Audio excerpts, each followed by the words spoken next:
안녕하세요. 사연살롱이에요. 오늘의 사연입니다. 어디서부터 어떻게 얘기를 해야 될지 모르겠습니다. 저와 남편은 이제 결혼한 지 1년 정도 되었습니다. 저는 29, 남편은 32살이에요. 남편의 외도를 알게 된 거 6개월 전입니다. 정확히 결혼한 지도 6개월 되었네요. 세상에 어떻게 결혼하자마자 바람인지 아직도 이해를 못하겠어요. 바람보다 더 황당한 건 남편과 바람핀 여자가 18살인 고등학생이었습니다. 저희 남편은 청소년 사회복지사입니다. 그 문화의 집에서 동아리 학생으로 들어온 아이랑 바람이 난 거였어요. 저에게 걸린 날 제가 시아버님께 말씀을 드렸지만 아버님은 남자가 그럴 수도 있지. 사람 죽인 것도 아니고 유난이냐고 하더군요. 남편 불러서 각서 한 장 딸랑 쓰고 올려보냈어요. 다음날 저는 남편 회사에 같이 출근해서 CCTV 확인했는데 그 여학생을 데려다주는 모습을 확인했어요. 그 여자아이가 친구들하고 연습하러 회사에 온다는 말을 듣고 기다리고 있었어요. 그 아이가 오자마자 저는 가서 좋게 얘기했습니다. 남편과 만나거나 연락하면 학교와 부모에게 바로 전화를 하겠다고요. 그 후로 저는 정신적인 충격으로 발작을 하고 남편을 때리고 자해까지 하게 되었어요. 그러면서 회사도 그만두고 정신과 상담을 받았고 남편도 같이 부부 상담으로 진행해서 좋아지길 바라면서 노력을 했어요. 상담 선생님은 치료하면 좋아질 거라고 하셔서 3개월 동안 치료를 받았습니다. 불면증이 심해서 약을 먹기 시작했고요. 하지만 그 와중에 시아버님은 제가 남편 간수를 잘못했다고 자기 아들이 잘나서 그런 거라고 하더군요. 아들이 사람 죽인 것도 아닌데 왜 정신병원 다니냐고 이해를 못하겠다고 하셨어요. 하지만 제 입장에서는 결혼 초반이고 평생 살아야 할 사람이기 때문에 서로 치료라도 받아서 행복하게 살고 싶었습니다. 그렇게 시간이 지났고 저희는 10월에 제주도 여행을 갔어요. 딱 오빠가 저에게 1년 전 프로포즈한 날에 맞춰서요. 제주도 여행하면서 남편은 하루 종일 시큰둥했어요. 저 몰래 혼자서 사진을 찍고 핸드폰만 보는 행동이 뭔가 수상했습니다. 그래서 신랑에게 나 혼자 놀러 왔냐고, 왜 나한테 끌려다니는 것 마냥 다니냐고, 기분 나쁘다고 말했어요. 펜션에서 같이 맥주 한 잔씩 하기로 했는데, 오빠는 침대에 누워서 핸드폰만 보고 있고, 저는 혼자 맥주를 마셔서 기분이 안 좋아서 조금 싸웠어요. 그렇게 기분 좋지 않게 제주도 여행을 마쳤어요. 다음날 SNS를 하는데 친구 추천에 신랑 얼굴이 떴습니다. 근데 제가 아는 신랑 아이디가 아니고 HS, HJ, 2019 이렇게 뜨는 거예요. 그래서 제가 바로 캡처해서 톡을 보냈어요. 당신도 나도 스펠링이 HS인데 HJ는 뭐냐고요. 그래서 효주? 이랬는데 아니랍니다. 예전에 만났을 때 만든 건데 아직 삭제를 못했다고 합니다. 제가 빨리 그 계정 비번이랑 아이디 알려주고 지금부터 사진 한 장도 삭제하면 이혼이라고 했습니다. 남편의 아이디랑 비번을 알려줘서 들어갔는데 사진은 3장 정도가 삭제됐고 사진은 4월 정도부터 올려져 있었어요. 제주도 갔을 때 사진도 보였어요. 제가 통화 내역을 확인해보자고 하니까 남편은 싫다고 하면서 그냥 이혼해달라고 하더라고요. 제가 한 번 더 통화 내역 보자고 지금 이혼하자고 하는 거냐고 물었어요. 그랬더니 대답을 안 하더군요. 며칠 동안 남편과 말을 안 했어요. 남편이 의심 가는 행동은 하지 않겠다고 하면서 다시 잘 지내보자 하더라고요. 그래도 여자 트라우마가 생긴지라 쉽게 마음이 풀어지지 않았죠. 하지만 역시나 남편은 수상한 행동들이 계속됐어요. 그래도 지금은 믿어보자 생각하며 참았습니다. 그러다 갑자기 신랑은 돈 때문에 힘들다며 짜증을 내면서 아내인 제가 돈을 많이 못 벌어서 그렇다고 하네요. 모든 게 싫고 힘들다고 이혼하자 하더라고요. 그래서 제가 그런 마음으로 이혼하면 이 세상 부부들은 다 이혼하냐고, 돈은 있다가도 없는 거고 없다가도 있는 거 아니냐고 했어요. 신랑은 그냥 요즘 회사 일로 스트레스 받고 다 짜증나는데 특별히 뭐가 짜증나는지는 모르겠다고 하더군요. 그렇게 새해가 왔어요. 오랜만에 외식으로 하고 돌아왔어요. 남편이 먼저 잠들었는데 갑자기 뭔가 이상한 느낌이 들어 남편 핸드폰을 뒤지기 시작했습니다. 저희 집 반대편에 있는 강변 CGV에서 영화 예매를 한 내역이 있었어요. 그리고 무슨 사진 앨범 제작하는 곳에 주문을 한 내역을 발견하게 되었습니다. 불길한 예감 때문에 그날 밤 잠을 한숨도 못 잤어요. 다음날 연락 없이 남편 회사에 찾아갔어요. 1층에 있는 사람에게 남편을 물으니 2층 사무실에 있다고 했어요. 떨리는 마음으로 사무실에 올라갔는데 문이 잠겨 있더군요. 남편한테 전화해서 문 열어달라고 했더니 당황하면서 잠깐만 기다리라고 하더라고요. 안에서 뭔가 분주한 소리가 들렸습니다. 너무 수상해서 남편이 문을 열자마자 핸드폰을 빼앗아 확인했습니다. 원래 제 사진이 배경화면이었는데 다른 사진으로 바꿔놨네요. 손을 살펴보니 결혼 반지까지 뺀 상태였습니다. 제가 왜 반지가 없냐고 했더니 새벽에 자기 핸드폰 보지 않았냐며 기분 나빠서 그랬다고 하네요. 너무 황당해서 할 말을 잃었어요. 그러다 정신이 번쩍 들어서 남편의 핸드폰을 뒤지기 시작했어요. 사진 앨범을 보는데 최근 삭제 내역이 있더라고요. 설마 하면서 사진 복구를 눌렀어요. 거기에 여자 손을 잡고 찍은 사진이 있더군요. 이게 누구냐고 물어봤더니 술집 여자라고 우연히 한번 만났던 거라고 말하는 겁니다. 술집 여자. 술집 여자라면 오히려 화가 덜 날 수도 있을 것 같았어요. 직감적으로 핸드폰 홈 버튼을 눌렀더니 실행 중인 프로그램 중에 라인이 있었습니다. 지금까지 저 몰래 라인으로 대화하고 있었네요. 그때까진 전 남편이 정말 남편 상대가 술집 여잔 줄 알았습니다. 당신이 이러고도 사람이냐고 막 소리를 질렀어요. 그랬더니 남편은 적반하장으로 또 이혼하자고 하더라고요. 저는 이혼 못하겠다 했더니 그럼 각자 살자고 합니다. 결혼 생활은 자기랑 맞지 않는 것 같고 본인은 자유로운 걸 원한다고. 참. 핸드폰을 뺏어서 증거로 냅두려고 했는데 남편은 저를 질질 끌고 목을 누르면서 핸드폰을 뺏어갔어요. 그 후 저는 상실감과 배신감이 너무 커져서 안 좋은 생각으로 약을 먹었어요. 기억은 없지만 친한 동생이 저와 연락이 안 되자 혹시나 하는 마음에 119를 불렀다고 하더군요.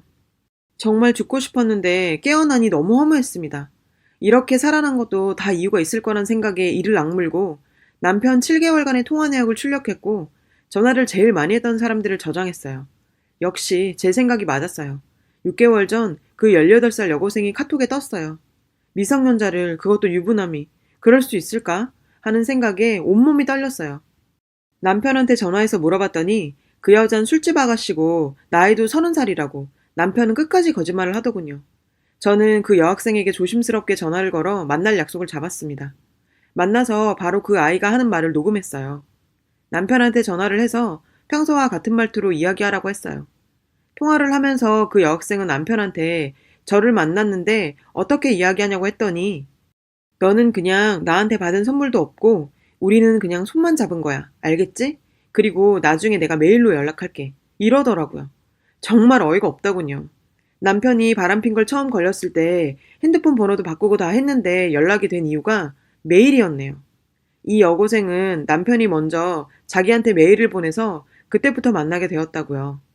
그리고 바람핀 걸 알았을 땐 정확히 2주 후에 다시 연락을 하게 됐다고 말하더군요.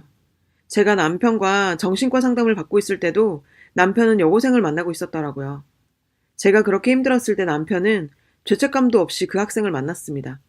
화가 나서 그 여자의 어머니한테 전화해서 이 상황에 대해서 말을 했어요.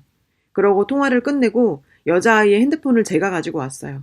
이틀 후에 그 여고생 어머니를 만나 핸드폰 돌려주면서 이야기를 했어요. 어머님은 여기서 그냥 상황 마무리하고 싶다고 하셨어요.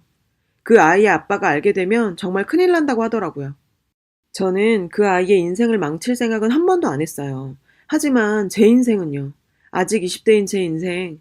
저는 그래도 남편을 많이 사랑했는데 이렇게 배신을 당하고 나니 살고 싶지가 않았어요. 다른 사람과 통화하는 거 그 아이가 녹음을 해서 저에게 보내줬는데 1시간이 넘는 음성 파일이었어요. 그 내용을 듣는데 제 자신이 너무 비참해졌어요.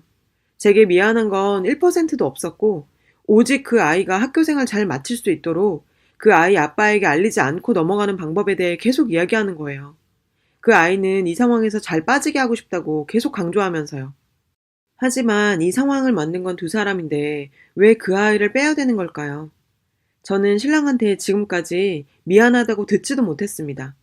저는 정말 진심의 사과를 원했지만 남편은 끝까지 거짓말을 하더라고요.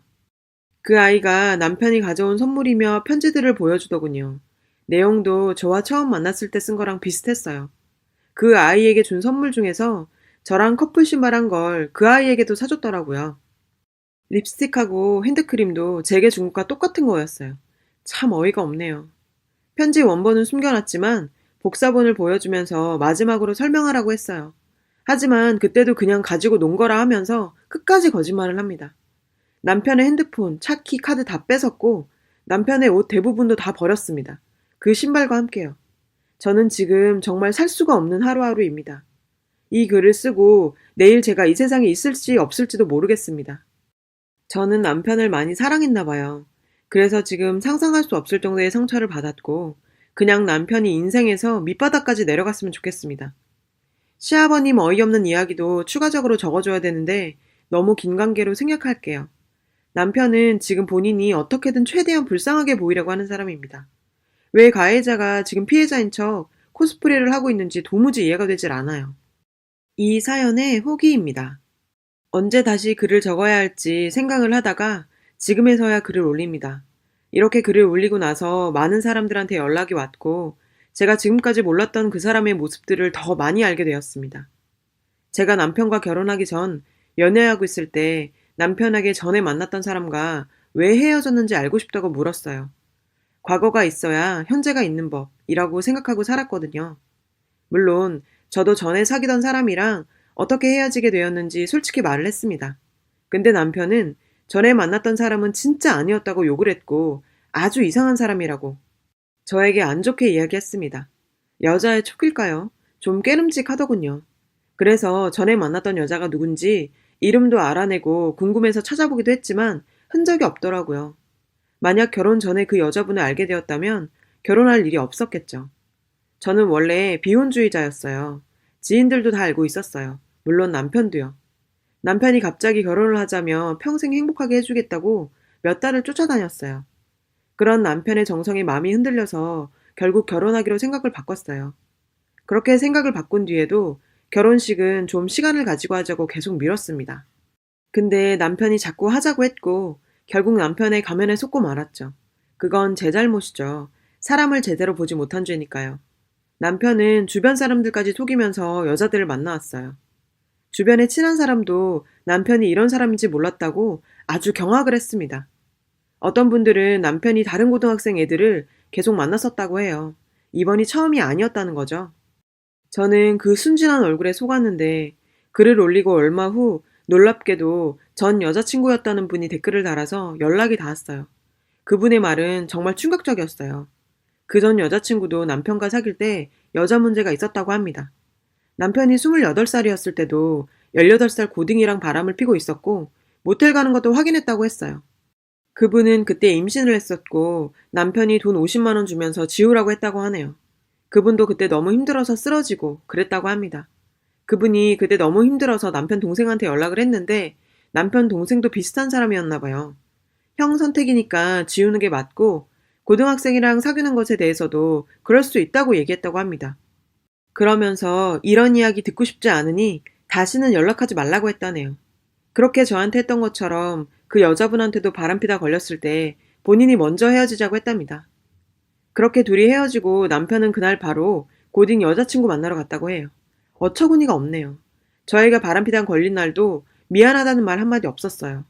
그러면서 한다는 말이 제가 자기 옆에 있으면 자기한테 더 스트레스 주는 거라고 집에 가라고 보내더군요.